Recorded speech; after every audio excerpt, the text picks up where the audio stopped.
பல ஆண்டுகளாக காங்கிரஸ் கட்சிக்கு உழைத்த நிர்வாகிகளுக்கு போட்டியிட வாய்ப்பு தராமல் சமீபத்தில் மாற்றுக் கட்சியிலிருந்து வந்தவருக்கு சிங்காநல்லூரில் போட்டியிட வாய்ப்பு தந்ததால் காங்கிரஸ் கட்சியினர் பலர் கோவை சிங்காநல்லூர் அதிமுக வேட்பாளர் KR ஜெயராமனை அழைத்து உங்கள் வெற்றி நிச்சயிக்கப்பட்ட வெற்றி என சொல்வதாக தெரிவித்துள்ளார். அவருடன் நமது செய்தியாளர் பிரசாந்த் நடத்திய கலந்துரையாடலை தற்பொழுது காணலாம். கோவை சிங்காநல்லூர் தொகுதியில் அதிமுக வேட்பாளர் KR ஜெயராம் தீவிர வாக்கு சேகரிப்பு ஈடுபட்டு வரார். தற்போது களம் எப்படி இருப்பது குறித்து அவரிடம் கேட்கலாம். சார் வணக்கம். இவ்வளவு நாள் பிரச்சாரம் ஆரம்பிச்சாச்சு. நேற்று தான் உங்களுடைய எதிர்பார்க்கக்கூடிய உங்களுடைய ஆப்போசிட் இருக்கக்கூடிய வேட்பாளர் அறிவிக்கப்பட்டிருக்காங்க காங்கிரஸ். எப்படி பாக்குறீங்க? கடந்த 4 நாட்களாகவே தேர்தல் பணிக்கு இன்னைக்கு கிட்டத்தட்ட 8 வார்டு எங்களுக்கு முடிஞ்சு 21 வார்டில் கிட்டத்தட்ட 8 வார்டு முடிய போகுது. இன்னைக்கு நேற்றைய தினம்தான் காங்கிரஸ் கட்சியினுடைய வேட்பாளர் அறிவித்திருக்கிறார்கள். அந்த வேட்பாளரை பொறுத்தவரையிலே கடந்த 2021ஆம் ஆண்டு மக்கள் நீதி மையத்தின் சார்பாக உடுமலைப்பேட்டையில் போட்டியிட்ட வேட்பாளர் சொன்னாங்க. இன்றைக்கு நம்ம அந்த காங்கிரஸ் பேரியக்கத்தில் நூற்றாண்டுகள் பழமை வாய்ந்த காங்கிரஸ் பேரியக்கம், சுதந்திரத்துக்கு முன்னாடியே காங்கிரஸ் பேரியக்குது. அப்படிப்பட்ட இயக்கத்தில் இந்த கட்சிக்கு தியாகம் செஞ்சவங்க எத்தனையோ பேர் இருக்காங்க. காங்கிரஸ் பேரியக்கத்தில் தியாகம் செஞ்ச எத்தனையோ பேர் இருக்காங்க. இந்த கட்சியில் இணைஞ்சு 2 வருஷம் தான் ஆச்சுக்கிறாங்க.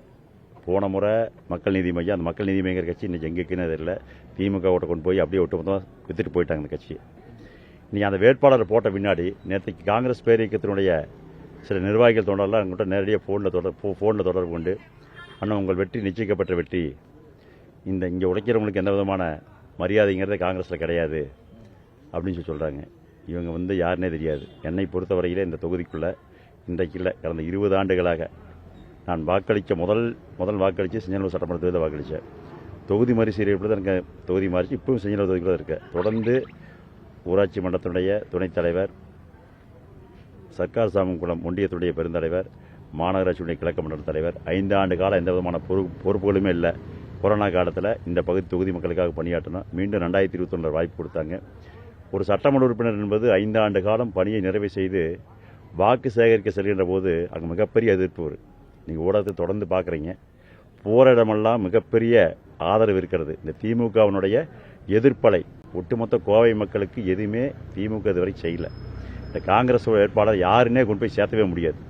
எங்களுடைய நிச்சய வெற்றி என்பது 50,000 வாக்குகளுக்கு மேற்பட்ட நிச்சயிக்கப்பட்ட வெற்றி. எந்த விதமான மாற்று பகுதியிலிருந்து வந்தாலும் பல இடங்களில் இன்னைக்கு வெளியூர் வேட்பாளர் தான் இங்கே நிற்கிறாங்க. அதனால குறிப்பாக இளைஞர்களுக்கும் வாய்ப்பு வழங்கப்பட்ட தான் பார்க்குறாங்க சில பேர். காங்கிரஸ் அவங்களுடைய கூட்டணி கட்சியில் இளைஞர்களுக்கு ஒரு வாய்ப்பு கொடுத்துருக்கோம். மாற்றுக் கட்சியாக இருந்தாலும் அவங்க உழைப்பாங்க, இளைஞர்களுக்கு ஒரு வாய்ப்பு இருக்கும், மக்கள் ஆதரவு இருக்கும், வெற்றி உறுதினு அவங்களுடைய வாதமாக இருக்கு. இல்லை, இளைஞர்களுக்கு வாய்ப்பு கொடுக்கணும் வரவேற்கக்கூடியறாங்க. அதோட மாற்று கருத்து இல்லை. இந்த தொகுதி மக்களுக்கு என்ன செஞ்சிருக்காங்க, சிங்கநல்லூர் தொகுதி மக்களுக்கு அவங்க என்ன சர்வீஸ் பண்ணியிருக்காங்க. கடந்த முறை உடன்பாட்டில் நிற்கிட்டு தப்பில்லை. ஒரு 5 ஆண்டு கால திட்டமிட்டு பணியாற்றி இந்த தொகுதியில் நம்ம போட்டியோடு முடிவு பண்ணோம்னா அந்த தொகுதி மக்களுக்கு சமூக நலன் சார்ந்த அக்கறையோடு ஏதாச்சும் ரத்த தான சேவை, மருத்துவ சேவை, பொதுமக்கள் பயன்படக்கூடிய ஏதாவது சேவை பண்ணியிருக்காங்களா? எதுவுமே எல்லாம் சீட்டு மட்டும் வாங்கிட்டு ஏதோ மாரியம்மன் கோயில் கம்மஞ்சாத்தினா 15 நாளைக்கு கம்மஞ்சு ஊற்றி ஆடுவாங்க, அப்புறம் போயிடுவாங்க, காணாமல் போயிடுவாங்க. அப்படித்தான் இந்த வேட்பாளர் நான் பார்க்குறேன். இன்னைக்கு நான் குறிப்பாக இந்த சிங்கநல்லூர் தொகுதியுடைய வெற்றி என்பது நிச்சயிக்கப்பட்ட வெற்றி என்பது KR ஜெயராமோட கருத்தாக இருக்கிறது. நியூஸ் ரமேஷோட பிரசாந்த்.